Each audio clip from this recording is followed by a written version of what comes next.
Netão, eu queria que você começasse falando, meu amigo, um pouquinho da sua trajetória, né? Como é que foi ali sua infância barra juventude, né? Para ingressar no mercado de trabalho, se você sempre buscou se capacitar, se foi uma coisa, foi um mindset que chegou um pouquinho mais tarde para você, quando é que chegou? Fale pra gente sobre a trajetória de Albérico Neto. Meu irmão, é o seguinte, como você estava falando aí, minha trajetória em relação a trabalho começou cedo, né? Eu acho que a maioria dos jovens hoje quer ter sua renda, até quer ganhar seu dinheiro. E eu via, assim, com 13, 14 anos, eu via que eu queria ter dinheiro para eu sair com meus amigos, para eu fazer minhas coisas, mas não queria estar o tempo inteiro pedindo aos meus pais, que isso acontece, é muito chato.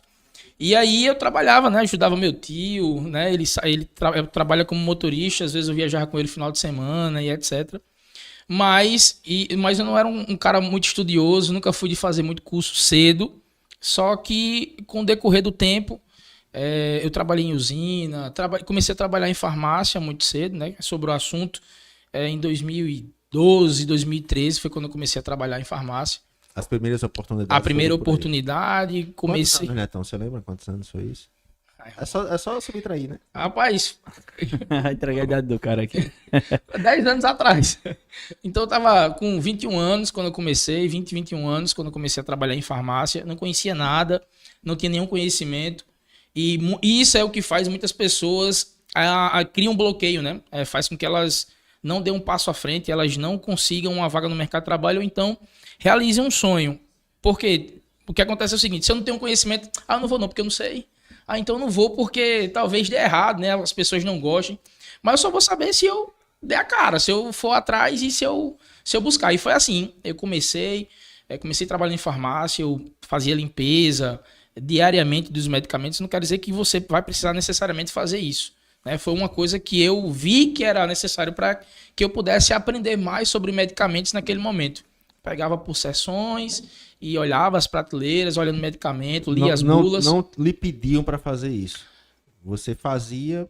Porque eu entendia que, assim, eu via que as pessoas atendendo, mas eu precisava saber por que elas indicavam aquelas medicações, né? Por que aquelas medicações estavam sendo indicadas naquele momento, que iria ajudar a sanar aquela dor daquela pessoa naquele momento. Então, eu tive esse estralozinho de que eu ia identificando o medicamento, ia pesquisava lá no Google para que servia, o que era, como tomar.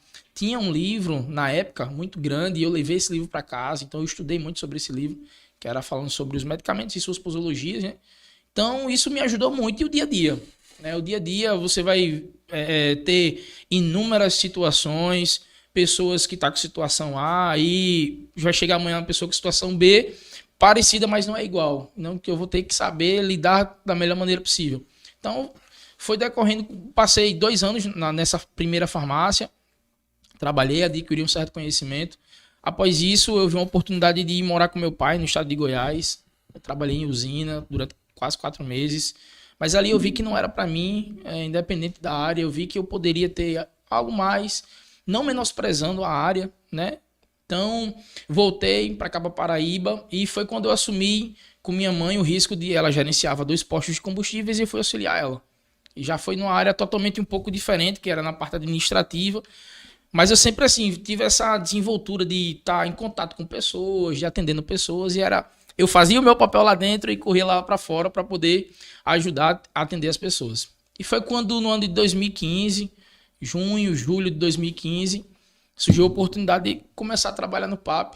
E foi o trabalho mais desafiador, até mais do que na usina. Na usina, para só voltar um pouquinho, no primeiro mês de trabalho eu emagreci quase 14 quilos. Deve ter sido muito cruel para você emagrecer.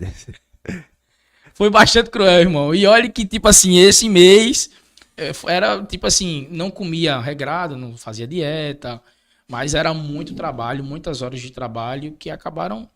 Enfim, e aí quando surgiu essa oportunidade de trabalhar no PAP, era para fazer uma das coisas que eu mais temia, véio, que era falar em público. Eu tinha muito medo de falar em público. Quando eu estudava no ensino médio, eu ia fazer apresentações, seminários, não apresentava não. Eu desenhava na cartolina, fazia a poxa toda lá, mas aí eu colocava para outras pessoas falar a minha parte, porque eu tremia, ficava nervoso. Ah, recepção. Não. Tem que Nossa, bater parabéns, palma, né? palma pra Paulo. Muito obrigado aí, Paulo, né? Paulo que mandou aqui pra gente. Obrigado, viu, Paulo? Gratidão, viu, Paulo? Então, Fantástico. o que acontece? Isso é só licença, né? Então, isso é só porque você tá porque aqui você hoje, tá viu? aqui, Obrigado, viu? É algo especial para um participante Tá especial. aqui toda semana agora. Então, eu temia muito essa questão de falar em público, né? Mas o que acontece é o seguinte, eu não fazia, né, de uma maneira que eu me sentia bem, porque eu não fazia com frequência, né? Então, eu achava que todas as vezes que eu ia fazer, alguém ia rir de mim, alguém ia me julgar, alguém ia, de certa forma, achar algo negativo. Então, como me tirava da minha zona de conforto, deixava bem no desconforto, eu não me sentia à vontade, então eu não fazia. Então, quando surgiu a oportunidade, e aí eu pensei, e agora? O que é que eu vou fazer? Se é para fazer justamente o que eu não me sinto bem, não me sinto à vontade, mas aí eu entendi que eu tinha uma oportunidade, eu me mantia daquela maneira que eu ficava desconfortável, que eu não falava em público, que eu ia ter aquele problema sempre, ou eu encarava. E aí encarei, né? Primeiro, por esse pensamento. Segundo, também porque eu precisava trabalhar e eu vi que seria uma oportunidade para que eu pudesse me desenvolver como pessoa, como profissional e poder fazer as coisas que eu gostava. E assim fiz. A primeira divulgação que eu fiz, eu estava com o Jonas, inclusive. Foi na cidade do Rio Grande do Norte. Canguaretama. Velho, foi uma cidade de uma Lembro. turma do 9º ano. Quando terminou, tava parecendo uma tampa de chaleira. Suando frio, nervoso, errei tudo, com um panfleto na mão, gaguejei, mas eu entendi. Se eu fiz isso aqui, então eu posso fazer muito mais. Né? O primeiro passo foi dado, não tem como eu voltar mais. Pela pior sensação, eu já passei. Eu sempre falo, Netão, não perco o raciocínio, não, que a resistência, você superar a resistência vai colocar você um degrau acima, né? Aquilo que o Anderson, como é assim? Qual é o seu maior medo? Falar em público. Entretanto, quando você superasse esse medo, você subiria um degrau. E foi o que aconteceu. Né? Quem vê você se comunicando assim hoje não imagina que na sua primeira vez em público você ficou desse jeito. Mas por que você superou isso? Porque você enfrentou a resistência. E para você que está nos vendo agora, Anderson, essa resistência ela é só com timidez? Não. Pode acontecer em vários cenários da sua vida. Aquilo que tira você da zona de conforto, aquilo que desafia você, pode ser sim considerado uma resistência. E outro detalhe, sempre preste muita atenção quando os convidados falam, porque isso. Ele falando aí, você já entendeu o seguinte, já deu para entender, e se você não fez essa leitura, eu vou fazer. Você entrou na farmácia, certo? Sim. E começou a buscar conhecimento dentro da farmácia por iniciativa própria, né? Então, o que é que você tira daí? De repente, a habilidade, né, um curso dentro de farmácia, operador de caixa, pode colocar você dentro do trabalho, pode fazer você conseguir aquela oportunidade. Mas ele com certeza não vai fazer você se manter naquela oportunidade. Exato. Você precisa buscar conhecimento a mais na própria função que você faz. Foi isso que aconteceu com ele e ele relatou isso. Então, achei importante frisar isso, né, Jonas? O pessoal entender que a habilidade, o curso vai colocar você dentro daquela oportunidade, você pode até conseguir. Mas para você se manter, vai depender muito de você. Pode ir. Eu acrescentar aqui pro meu colega Netão, segura aí, porque às vezes a gente quer ter um pouco de influência, fala bastante, né, Netão? Então a gente acaba com os pensamentos pulando, a gente já quer entrar no outro assunto, mas segura aí, cara.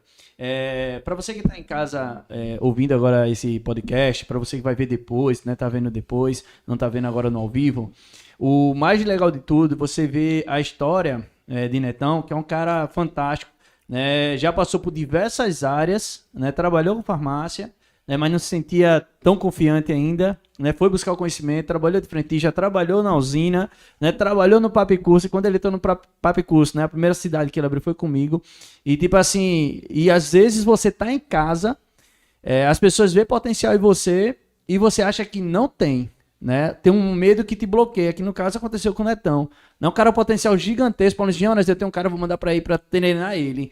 Eu digo, como? Vou ter uma pessoa me treinando aqui, para treinar essa pessoa aqui, pode ser, leva ele porque ele vai fazer parte da equipe. E quando ele falou que era Netão, a gente Paulo já tinha me dito, né, conhecia pouco ele, que ele tem um potencial gigantesco. E ele falando aqui agora, que tinha, quando ele entrou na primeira sala, eu digo, Paulinho, eu vou jogar ele no 8º e 9º ano. O ensino médio eu faço e 8º, 9º ano eu deixar ele pra ele ir pegando. Aquela coisa de não gostar de fazer 8º ano. Fala a verdade. Então, quer logo fazer o teste. E daí, você vê agora, tipo assim, entenda que, como você está falando, você às vezes precisa dar um passo a mais, né? Porque se as pessoas falam que você tem uma qualidade, é porque elas veem além do que você está vendo nesse momento, né? E acompanha a história desse cara aqui, porque vocês vão ver que, tipo assim, o conhecimento, a partir do momento que ele busca conhecimento, ele começa a mudar a vida dele, né? Hoje o cara é empresário, né, dono da Açaí House Delivery, né? Isso aí, meu velho. Aqui, Um mexão. fazer um mexão. Né? Quem tá vendo aqui que é da região de Mamanguape, Rio Tinto, entregaram demais, né? Então, Mamanguape, Rio Tinto. Até então, Rio Tinto e localidades próximas, né? Vila Regina, Jaraguá, tem. Mas aí, até em breve, estaremos abrangendo para poder atender a região do Mamanguape. É um pedido que as pessoas já vêm fazendo já há bastante tempo. Mas, pra gente não perder a além do trabalhar com atendente de farmácia, o cara empreende, né? Quando você vê o nível que o cara Mas, chegou. tipo assim, uma coisa que eu aprendi bastante é para que não deixe a desejar naquilo que a gente faz. Então, não adianta eu colocar para atender Mamanguape se eu não consigo dar conta. Então, para não fazer um atendimento e um serviço de má qualidade, então, até então a gente não... Mas em breve a gente vai estar atendendo, Deus quiser. Bacana, show de bola.